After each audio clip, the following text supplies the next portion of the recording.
on the phone. We're a little behind today. As a matter of fact, we're a lot behind today, and we've only got 40 minutes, so we've really got to fly.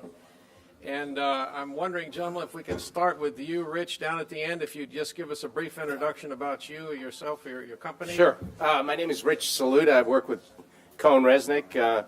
And we specialize in serving all sorts of middle market companies in varying industries.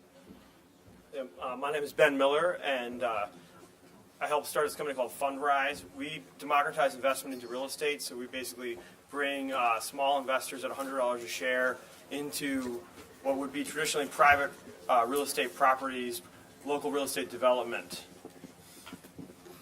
Hi, my name is Bruce Ryan. I'm the Vice Chairman of Source Capital. We're a Westport, Connecticut-based regional broker-dealer, actually a national broker-dealer. We have 150 registered representatives. We've been exploring this internet IPO space for the last couple of years and looking forward to the day when we can put this forth. Hi, my name is Greg Vigrass with Folio FN, Folio Institutional. We are a 13-year-old self-clearing BD, primarily providing services to registered investment advisors, broker-dealers, and numerous participants in the managed account space, fee-based asset management solutions, as well as direct-to-consumer, direct-to-retail offerings as well. Largely operating in the public markets, but increasingly, and over the last several years, taking a very active interest in both the private securities markets, private debt markets, as well as where things are going with crowdfund and internet-based offerings. I'm Mark Elenowitz. I'm the CEO of TriPoint Global Equities, and we are an institutional boutique investment bank that focuses on traditional investment banking techniques.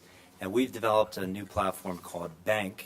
And Banq is basically taking traditional investment banking and merging that with new media, social media, and utilizing electronic offerings in order to provide liquidity to these types of transactions that have been discussed today in the public marketplace for companies that are looking to raise capital but actually provide an exit strategy for their investors so they don't get locked into a funded deal where they really don't see any light of day or liquidity. And I'm Gene Massey with MediaShares. MediaShares and its subsidiary QuickShares. QuickShares is to stock purchasing what texting is to phone calls. We have a way to transact small increments of share purchases on the internet, facilitating crowdfunding, and we also do shareholder communications. And today we're going to talk about offerings where you can access non-accredited investors. The other panels will be talking about Reg D, but we will be primarily talking about non-accredited investors and accessing those shareholders. I'd like to start with Ben Miller and Fundrise. Ben, you have, you're doing Reg A, the old Reg A, and would you like to tell us a little bit about that and how you're doing it and the advantages of doing that over some other type of offerings and the limitations? Okay, so it's easier to start with the story of how we came to Reg A, because Reg A is an unusual regulation. I think I'm one of the only people who's ever used it multiple times, maybe the only person. It started with, I come from real estate background, real estate development, and we were developing in neighborhoods. We have institutional partners, AFL-CIO, Mass Mutual, Cornerstone, and as we were doing more emerging neighborhoods, like neighborhoods in Brooklyn, and anybody knows what's happening all across the country, young people are moving into these emerging neighborhoods, and institutional capital, at least 3 or 4 years ago, didn't get it, and weren't a natural investor in that kind of product. So we decided, well, what if we let the actual person who's moving into these neighborhoods, who lives there, who's excited about it, be the investor? And that was a simple idea, a complicated execution. We found the thing called Regulation A, which basically lets you do crowdfunding effectively, where we had $100 increments per share, $100 per share, into what was essentially a private asset. Regulation A is actually... So I can buy as little as $100. $100 a share, yeah. And we did it. The first couple of assets were our own real estate, and then we created a platform called Fundrise to allow anybody to do it.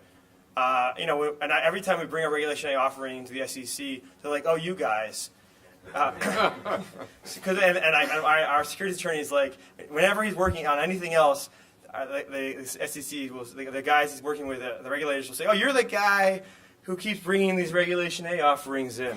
So I mean, Why are there not many of them? You want to talk about the states and how you have to have.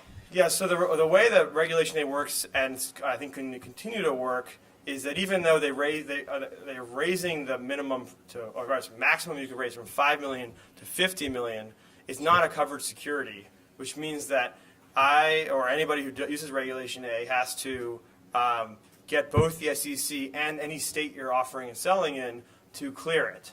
And so we will clear. We'll work in 4, 5, 6 states, and every regulator has their own purview, their own. I mean, it's coordinated review, but it's very laborious process at times, even when the regulators want to work with us. You work with them many times, you build a relationship, they have some confidence in you, but it's still laborious. So I think that's a problem with Regulation A as people look at scaling. But you've got it a up. tremendous advantage in that you can test the waters, and I noticed on your website that you're actually putting the offerings on there and testing the waters on them. You want to tell them about that? Yeah, well, so when we started doing it, after we did 1 or 2 Reg A's, the first one took us 9 months to get cleared. And actually our filings weighed, I think our first filing weighed 15 pounds, but actually our most recent filing weighed 25 pounds. So they actually are not, I think that every time we do it, they want more stuff. And Would it have been easier to do an S1? That's a good question. So We're going to get to S1s in a minute. we too. found that we found another rule called testing the waters, which lets you test the waters in a Regulation A. Say, are you interested in, and basically market it with a very, very light filing. I mean, weeks of work. You take interest in it. You don't Yeah. sell. You just take Just interest. taking interest, but again, some states you can test the waters, in some states you can't. So I would test the waters in D.C. and Virginia, but not Maryland, or not California, but we're testing the waters in Portland, Oregon, or in Pennsylvania, but not Ohio. So it's a patchwork quilt. I notice on your website that you're oversubscribed or appear to be oversubscribed if and when you decide to go forward with them. Well, I mean, the idea, at least in real estate, the idea of investing in a local property, something across the street, something that, would you want to invest in a Whole Foods in Brooklyn? Like, that sounds interesting. People are usually excited about that kind of stuff. It's a very different kind of proposition than investing in a REIT. And also, in general, the public real estate markets are very low yield. You're probably getting a 3% yield. Public markets and the private markets, you're at 7, 8, 9, 10, sometimes 12. And so there's a lot of advantages of doing this sort of semi-public approach.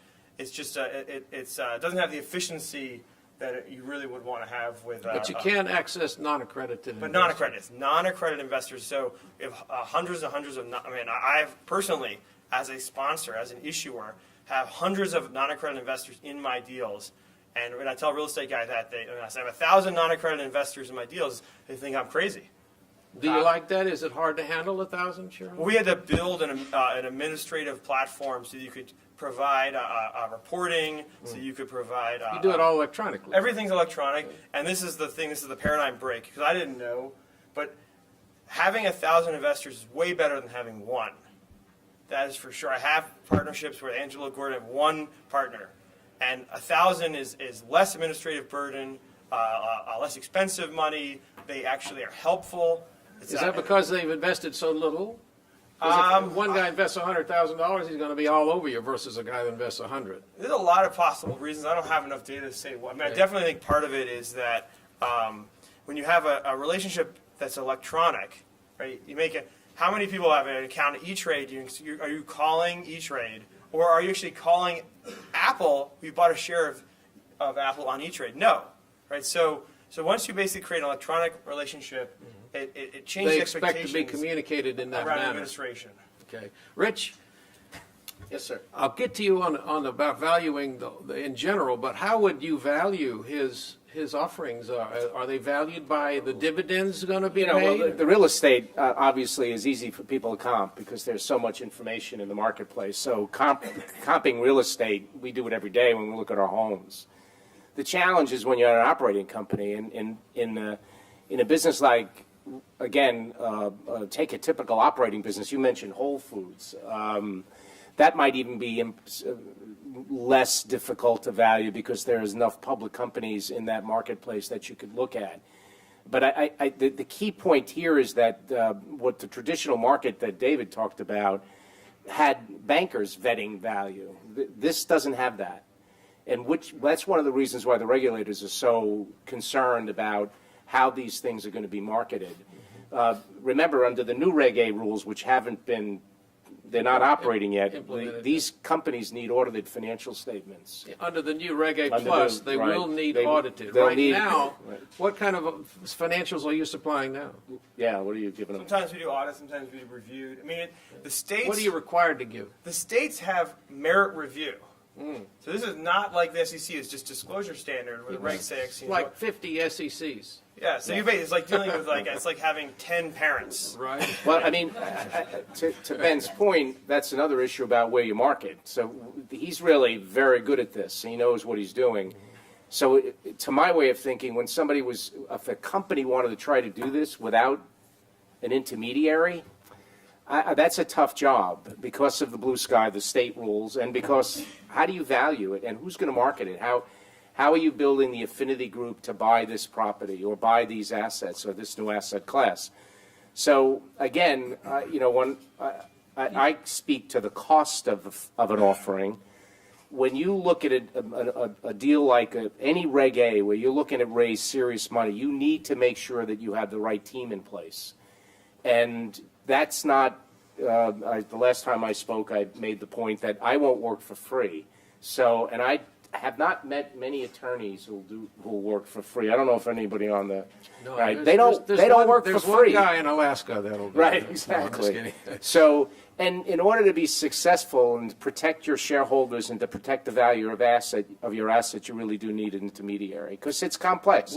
Which brings us to a very good question that I'd like to ask Mark, because Mark's company has something called a sponsored direct offering. Am I correct in that?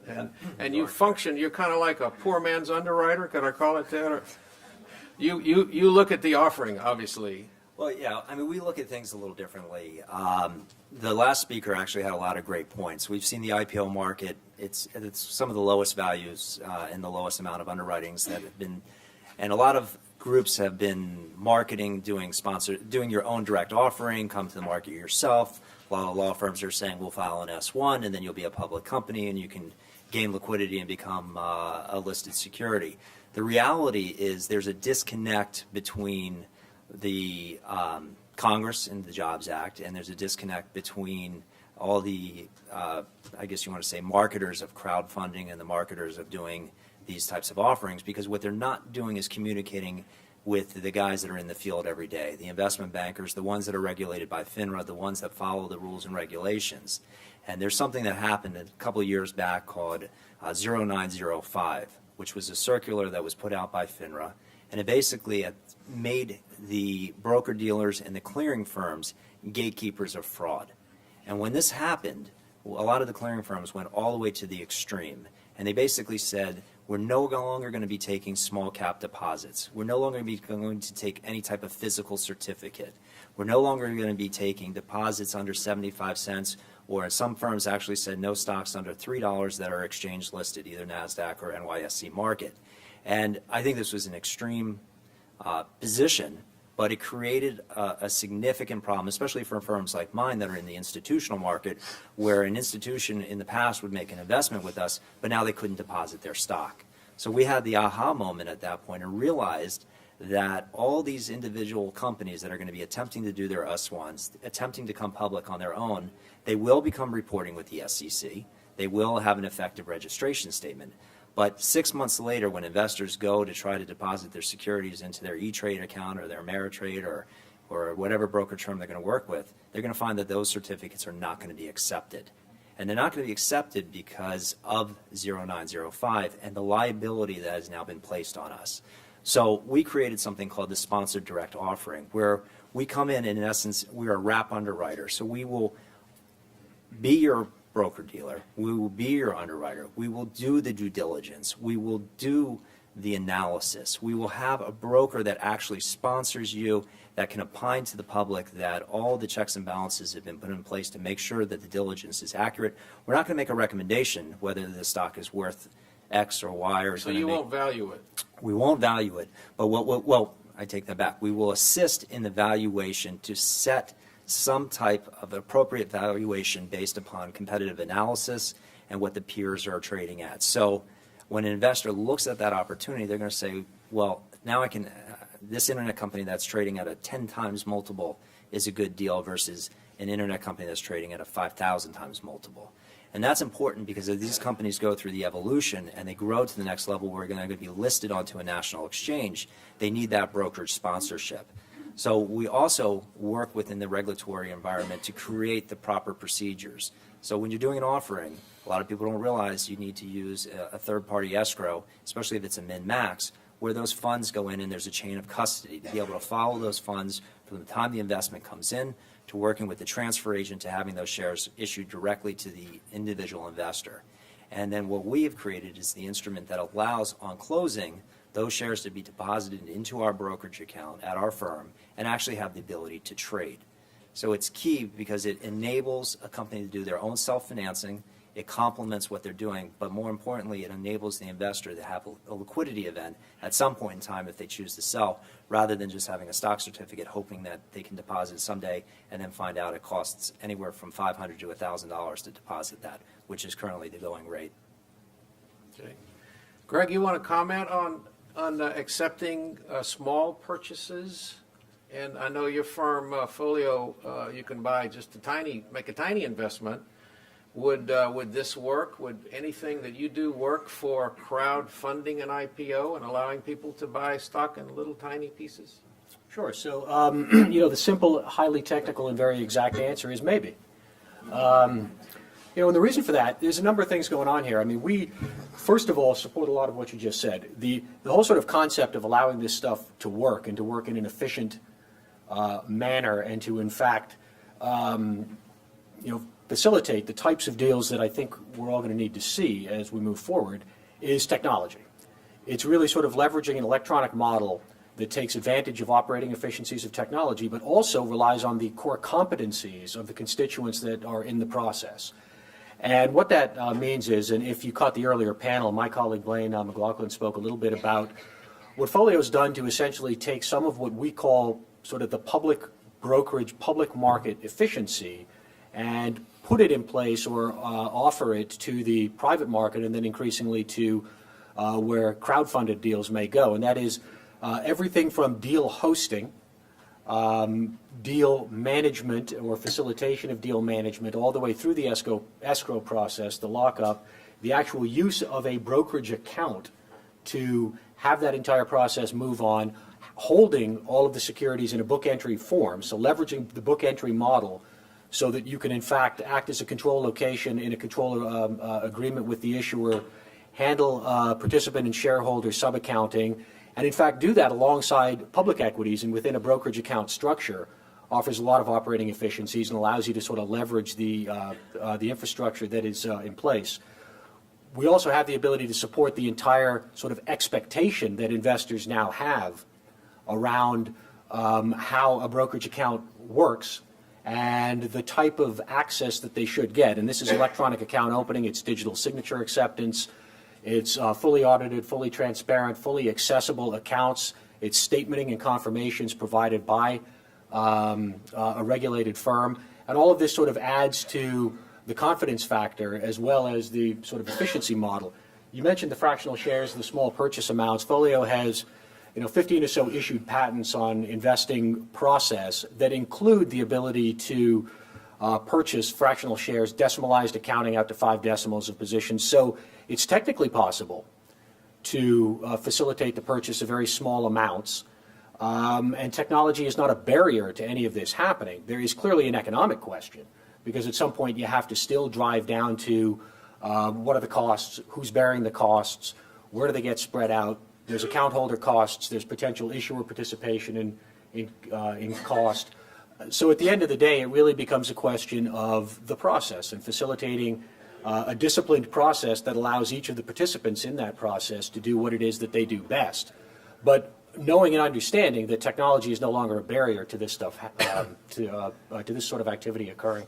Is there anything, if I open an account with you, is there anything that would restrict me from getting my shares out, getting a paper certificate, transferring it to another account? I mean, am I freely able to do all of that? Generally speaking, yes. Again, our role, our viewpoint is we are open and willing and able to work with all of the parties in the process, the issuers, any sponsors. We, in fact, work with a number of other broker-dealers who act as either introducing parties, referring parties, marketing parties, and, we're happy to facilitate the deal under whatever terms somebody is looking for, provided, of course, that, they are, in fact, possible. You're doing mostly companies that are already public listed, major exchanges. Correct. The majority of our business is clearly in the public markets, and as I mentioned earlier, we actually work with primarily registered investment advisors, broker-dealers on managed asset programs and other fee-based investment programs. We also maintain a very strong direct-to-retail, direct-to-consumer market, and increasingly are going into the private space, a lot of it driven, quite honestly, by customer demand.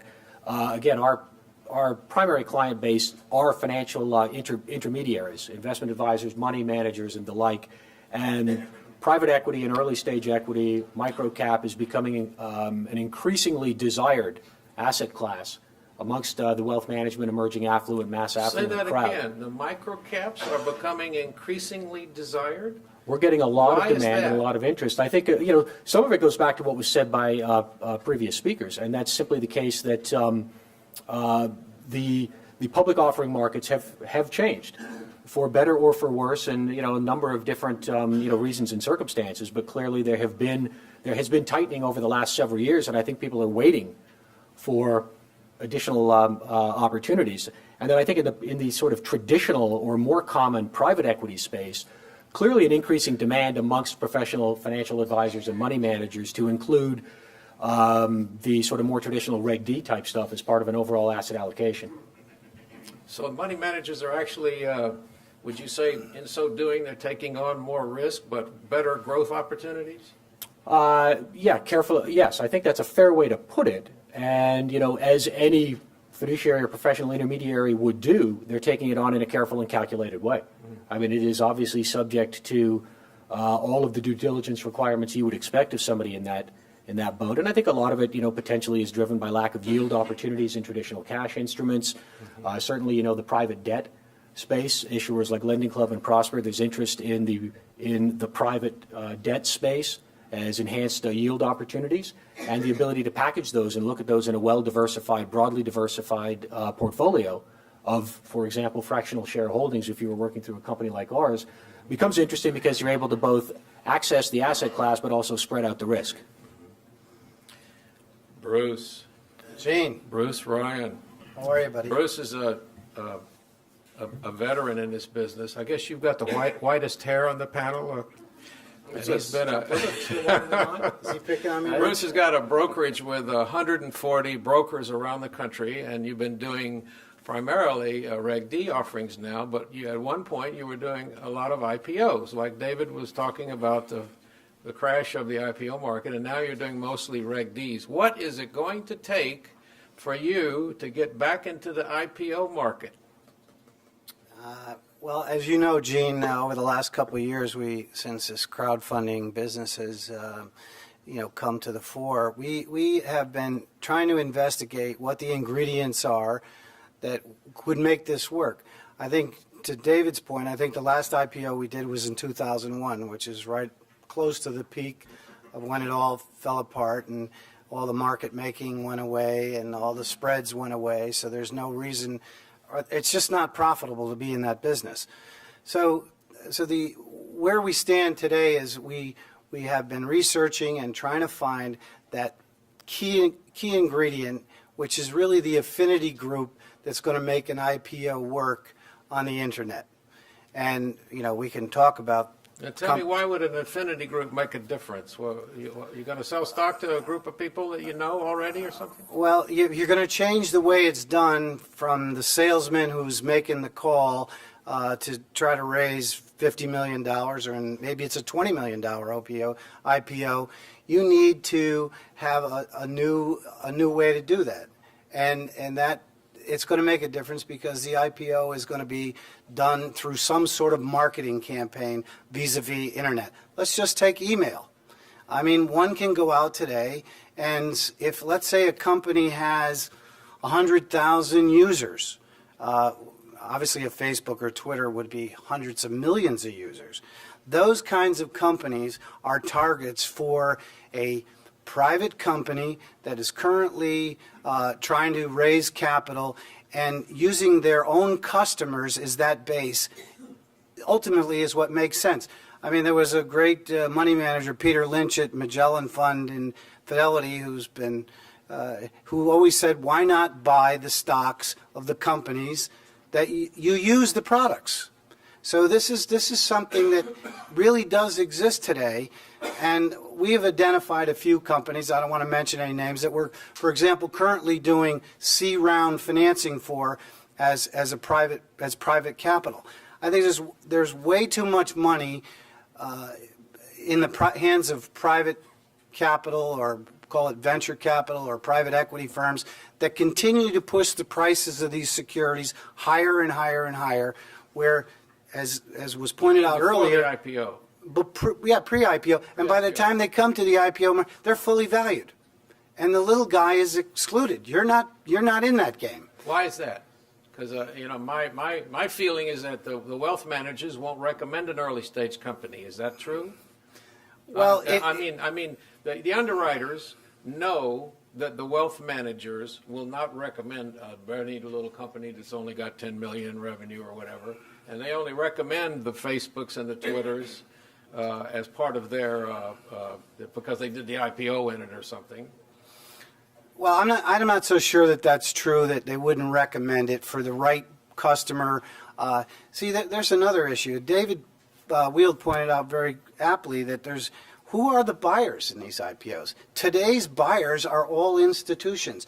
Individuals don't get stock. I heard the Twitter IPO, there were no retail buyers. Is David still around? I heard a Twitter IPO was all institutional. That they would completely close the offering to retailers. Is that true? I don't know that for a fact. I didn't get any. I didn't either. I tried. And we have 5,000 retail customers, but and I don't even ask. Did you try for an allocation for your customers? No, I don't think Okay. Goldman Sachs is going to give me an Okay. allocation.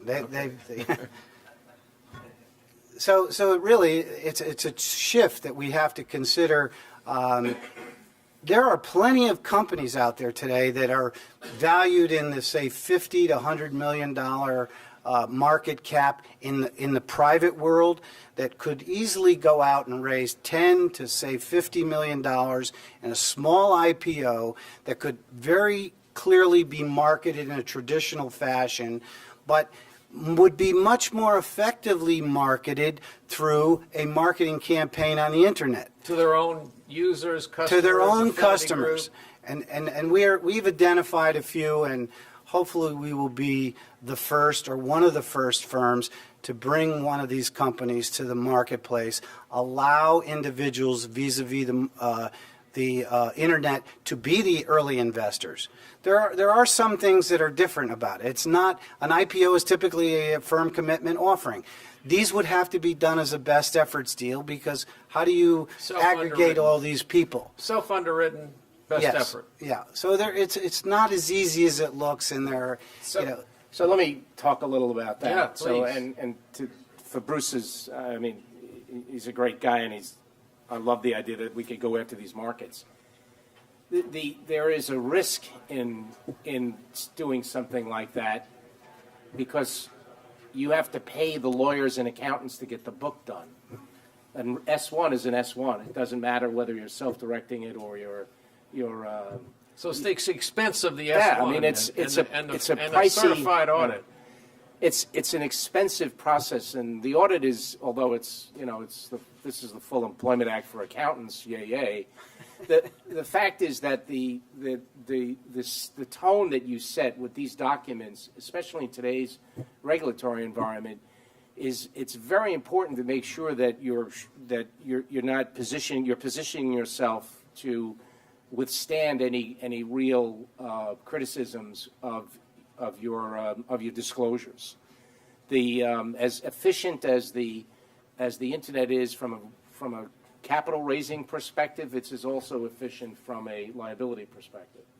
So you have to be really careful about when you're not using an intermediary, and to some degree Bruce is obviously an intermediary, not to degree he is, but when we're doing these self-directed transactions, it's really essential that you have, I'll repeat myself, the proper team in place, which are cost drivers. Well, you've got to have a FINRA brokerage, right? Well, You got to have a FINRA brokerage overseeing the deal. With a private placement, you don't. No, but right? I mean, we're talking about an S1, a public offering. A FINRA broker. FINRA broker's got to oversee the deal. Let Let me say two things.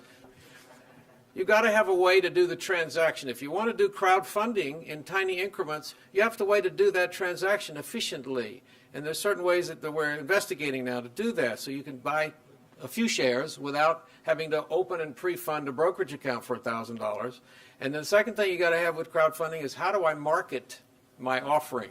The reason you go to an underwriter, they got a bunch of brokers that'll sell your stock. So how do I market my offering online? Do I already have the emails of 100,000 people that open their email from me every day? Or do I have customers that would be delighted to participate in my offering? Those two things, the transaction and the marketing, are keys to the crowdfunding. Now, we've got a couple people that raise their hand of a couple of questions. Dara's only given us about 5 minutes left. Does anybody have a question to any of the panel? Can I make a super quick comment on that? Because one of the so what you're sort of describing here also or what's emerged, I think, in this discussion is a couple of different potential models, and the marketing piece is very important. And then when you ask the question of what's the value of these accounts and where do you really derive it, it's a completely different thing. First off, in the sort of one-time buyer, in the small sort of affinity space where it is an IPO or an offer of a niche company, you're going to have a lot of one-time purchasers, and those are sort of the affinity purchasers. Somebody that knows the company, cares about the company, has a reason to be interested. Buy and hold. Buy and hold, and they buy because they like it. The others are those that are simply looking for access to these types of investments and to these types of offers. This is where I think it's different from what you said. This is where you are going to want a brokerage account, you are going to want to open it and fund it, and you're going to want to have access to multiple deals, to a lot of different deals, because it is a strategy. Do you have an in-house brokerage? Pardon me? Do you have an in-house, you're a broker? We are a broker. And so you can do the transaction and We can do the transaction. We're plumbers. That's the one thing I want to leave everybody with here. We're sort of an infrastructure company, right? So we facilitate the process. And our point is to work with people that are doing the marketing, that are doing the selling, or are otherwise engaged in or involved in the process, issuing, underwriting, whatever. And we think as this market evolves and as the trends emerge and as it takes shape, there will be a lot of opportunities. It will be a fabulous market, but I don't think anyone sitting in this room right now, none of us, know precisely what this is going to look like or where it's going to shake out. A year ago, none of us thought we'd be here today, and here we are. A year from now, this will be, a very different market again.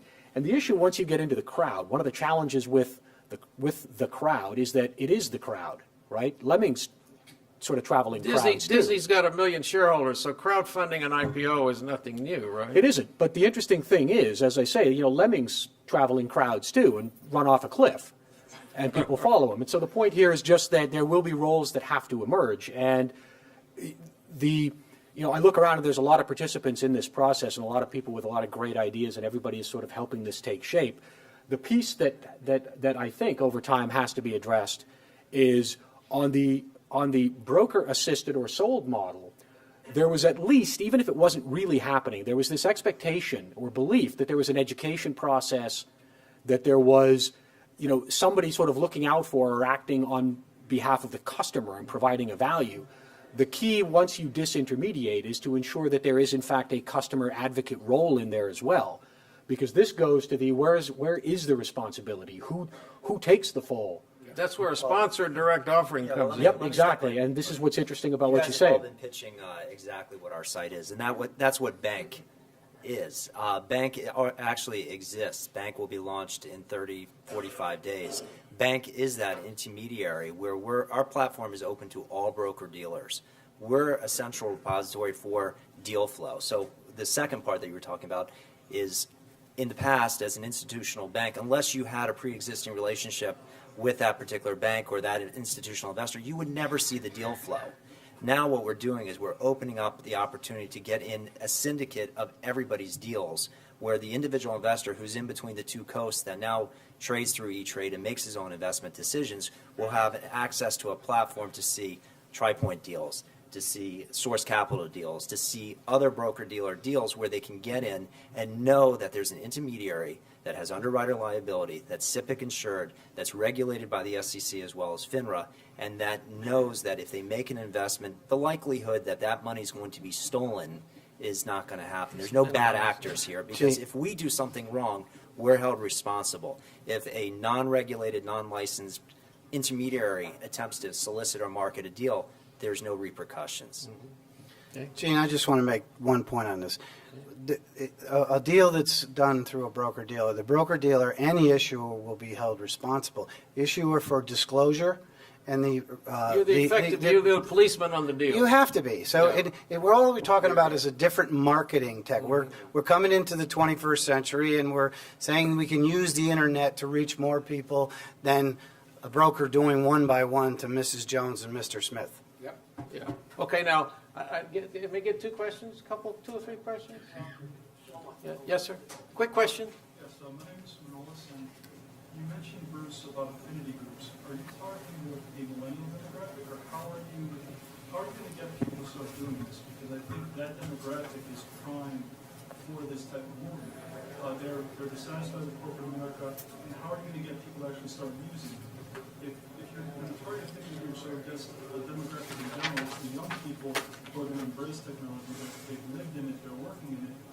And I think that's the biggest issue in this whole process. How do you get America to know what's going on? And America is largely the millennial demographic. You're right on the money. There is a change in the way it's done because of the next generation and how they think and respond and act to things. We would not be looking necessarily at an age demographic, but a company-specific affinity group. Customers, users. Facebook. They didn't have to go to Morgan Stanley or Goldman Sachs to get their deal done. They could have gone to their customer base. And there's many companies out today that are in the same situation that you will be hearing from. Thank you very much. We're out of here. We're going to get the hook. By the way, you know where the hook came from? It came from vaudeville. They stuck a cane out and dragged her off the stage. Thank you.